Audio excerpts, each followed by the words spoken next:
ഒരു മരിച്ചവർക്ക് വേണ്ടി നാം അവരുടെ ഖബറിനടുക്കലേക്ക് എത്തിക്കഴിഞ്ഞാൽ ഇപ്പോൾ എന്തെങ്കിലും ആവശ്യാർത്ഥം നാം ബദർ റൂട്ടിൽ കൂടി പോവാണ്. അവിടെ എത്തിക്കഴിഞ്ഞാൽ നാം ബദറിൽ ഇറങ്ങുകയാണെങ്കിൽ ഏത് ഖബർസ്ഥാനത്തിന്റെ സ്ഥിതി തന്നെയാണ്. മുസ്ലിങ്ങളുടെ ഖബറുകൾ സന്ദർശിക്കാനായിട്ട് യാത്ര പോകേണ്ടതില്ല. അവിടെ എത്തിക്കഴിഞ്ഞാൽ സന്ദർശനം നടത്താം. അങ്ങനെ ആ ഇനത്തിൽ ബദരീങ്ങളുടെ ഖബർസ്ഥാനവും പെടുന്നു. അവിടെ എത്തിക്കഴിഞ്ഞാൽ അവർക്ക് സലാം പറയാം. അവർക്ക് വേണ്ടി കൈ പൊക്കിയിട്ടോ പൊക്കാതെയോ അള്ളാഹുവിനോട് പ്രാർത്ഥിക്കുകയും ചെയ്യാം. അവരുടെ ഖബറുകൾ സ്വർഗത്തോപ്പാക്കി മാറ്റാനും അവരുടെ ദോഷങ്ങൾ പുറത്തു കൊടുക്കാനും അവരോടൊപ്പം നമ്മെ അള്ളാഹു സ്വർഗത്തിൽ ഒരുമിച്ച് കൂട്ടാനും എല്ലാം അള്ളാഹിനോട് പ്രാർത്ഥിക്കാം. തെറ്റില്ല. ഖുർആനോ അത് പൊതുവെ മരിച്ചവർക്ക് ജീവിച്ചിട്ടുള്ളവര് ചെയ്താൽ കിട്ടുമെന്ന് റസൂലുള്ളാഹി പറഞ്ഞ ഇനത്തിൽപ്പെട്ടതല്ല ഖുർആൻ. റസൂലുള്ളാഹി മരിച്ചവർക്ക് ശ്രദ്ധിച്ചു കേൾക്കുക, മരിച്ചവർക്ക് ജീവിച്ചിട്ടുള്ളവർ ചെയ്താൽ കിട്ടുമെന്ന് റസൂലുള്ളാഹി പറഞ്ഞത്, ഖുർആൻ പറഞ്ഞത് പ്രാർത്ഥനയാണ്. റബ്ബനാ ഗഫിർ ലനാ വലി ഇഖ്വാനിന അല്ലദീന സബഖൂന ബിൽ ഈമാൻ. മിമ്പറിൽ കേൾക്കാറുണ്ടല്ലോ, മുമ്പ് മരിച്ചുപോയതായ ഞങ്ങളുടെ മഹാത്മാക്കൾക്കും നീ പുറത്തു കൊടുക്കണമെന്ന് പ്രാർത്ഥിക്കാൻ ഖുർആൻ കൽപ്പിക്കുന്നുണ്ട്. അപ്പോൾ മരിച്ച ആൾക്കെല്ലാം എന്ത് ചെയ്യാം? നാം ജീവിച്ചിട്ടുള്ളവർ പ്രാർത്ഥിക്കാം. ആ പ്രാർത്ഥന അവർക്കെത്തും. അതൊന്ന്. രണ്ടാമത്, മരിച്ചവർക്ക് വേണ്ടി ഹജ്ജ് ചെയ്യാം, മരിച്ചവർക്ക് വേണ്ടി ഉംറ ചെയ്യാം, മരിച്ചവർക്ക് വേണ്ടി ധർമ്മം ചെയ്യാം. അതുപോലെ തന്നെ മരിച്ചവര് നമ്മുടെ കുടുംബ മെമ്പറാണെങ്കിൽ, ഉമ്മയോ വാപ്പയോ ആണെങ്കിൽ അവർ നിർബന്ധമായ റമളാൻ നോമ്പോ നിർബന്ധമായ നേർച്ചയാക്കിയ നോമ്പോ, ശ്രദ്ധിക്കുക, നിർബന്ധമായ റമളാൻ നോമ്പോ നിർബന്ധമായ നേർച്ചയാക്കിയ നോമ്പോ അവർ ഒഴിവാക്കി പോയിട്ടുണ്ടെങ്കിൽ, അവർ നോറ്റിട്ടില്ലെങ്കിൽ നമുക്കെന്ത് ചെയ്യാം? അത് അവർക്ക് വേണ്ടി നോക്കാം. മരിച്ച ഉമ്മാക്കുള്ള നോമ്പ് നാം നോറ്റുവിടാം.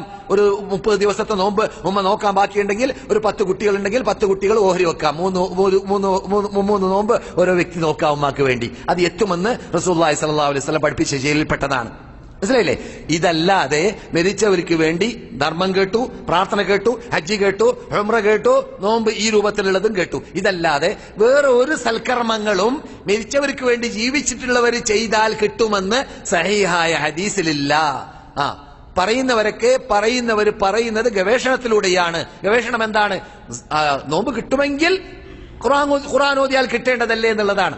അതിപ്പോ ഞാൻ പറയാറുണ്ട്, ഈ വണ്ടി മാറിയാൽ റെയിൽവേ സ്റ്റേഷനിലേക്ക് എത്തൂലാണ്. നിങ്ങൾ വണ്ടി മാറരുത്. കയറുമ്പോൾ മംഗലാപുരത്ത് പോകാൻ വേണ്ടി വണ്ടി കയറിയാൽ നിങ്ങൾ കാലിക്കറ്റിലേക്ക് പോകുന്ന വണ്ടിയിൽ കയറിയിട്ട് ഞാനിപ്പോൾ ടീച്ചർക്ക് വരെ കാശ് കൊടുത്തു, പിന്നെന്താ എന്റെ വണ്ടി അവിടേക്ക് എത്താത്തെന്ന് പറഞ്ഞിട്ട് കാര്യമില്ല.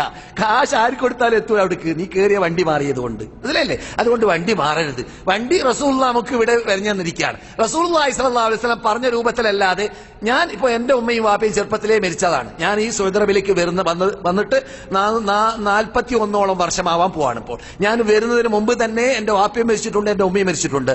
അള്ളാഹു നമ്മിൽ നിന്നിട്ട് മരിച്ചവർക്ക് പുറത്തു കൊടുക്കട്ടെ. ഞാൻ എന്റെ വാപ്പയ്ക്കും ഉമ്മയ്ക്കും വല്ലതും ചെയ്യുകയാണെങ്കിൽ ഞാൻ നിങ്ങൾക്കിപ്പോൾ കേൾപ്പിച്ച മരിച്ചവർക്ക് ജീവിച്ചിട്ടുള്ളവര് ചെയ്താൽ കിട്ടുമെന്ന് റസൂലുള്ളാഹി പറഞ്ഞതേ ചെയ്യുള്ളൂ. റസൂലുള്ളാഹി പറയാത്തത് ചെയ്യില്ല. ഗവേഷണത്തിലൂടെ ചെയ്താലോ ഒരു പക്ഷേ എത്തൂല ഉമ്മാക്ക്. പിന്നെ എന്തിനാ വെറുതെ ഞാൻ നഷ്ടപ്പെടുന്നത്? നഷ്ടത്തിന്റെ ചെയ്യുന്നത്. അതുകൊണ്ട് നാം പ്രത്യേകിച്ച് ഖബറാളികളെ കുറിച്ച് റസൂൽ സംസാരിച്ചപ്പോൾ പറയുകയാണ്, ലാ തജഅലൂ ബുയൂതകും ഖുബൂറ, നിങ്ങളുടെ വീടുകളെ നിങ്ങൾ ഖബർ പോലെയാക്കി മാറ്റരുത്. എന്നിട്ട് പിന്നെന്താ റസൂൽ പറയുന്നത്? വീട്ടിൽ നിങ്ങൾ സൂറത്തുൽ ബഖറ ഓതുക. സൂറത്തുൽ ബഖറ ഓതുന്നതായ വീട്ടിൽ പിശാച് പ്രവേശിക്കുന്നതല്ല. അപ്പോൾ വീട് നിങ്ങൾ ഖബറാക്കരുതെന്ന് പറഞ്ഞാൽ വീട് ഖുർആൻ ഓതാത്ത സ്ഥലം പോലെ ആക്കരുത്. അപ്പോൾ ഖബറോ ഖുർആൻ ഓതേണ്ട സ്ഥലമാണോ? ഓതണ്ടാത്ത സ്ഥലമാണോ? ഓതാൻ പാടില്ലാത്ത സ്ഥലമാണ്. ഇല്ലെങ്കിൽ റസൂൽ അത് പറയില്ലല്ലോ. റസൂൽ പറഞ്ഞാണ്, ഞാൻ പറയല്ല. എന്റെ ഓർമ്മ ശരിയാണെങ്കിൽ സഹീഹ് മുസ്ലിം റിപ്പോർട്ട് ചെയ്യുന്ന ഹദീസാണ് നിങ്ങൾ ഞാൻ കേൾപ്പിച്ചത്.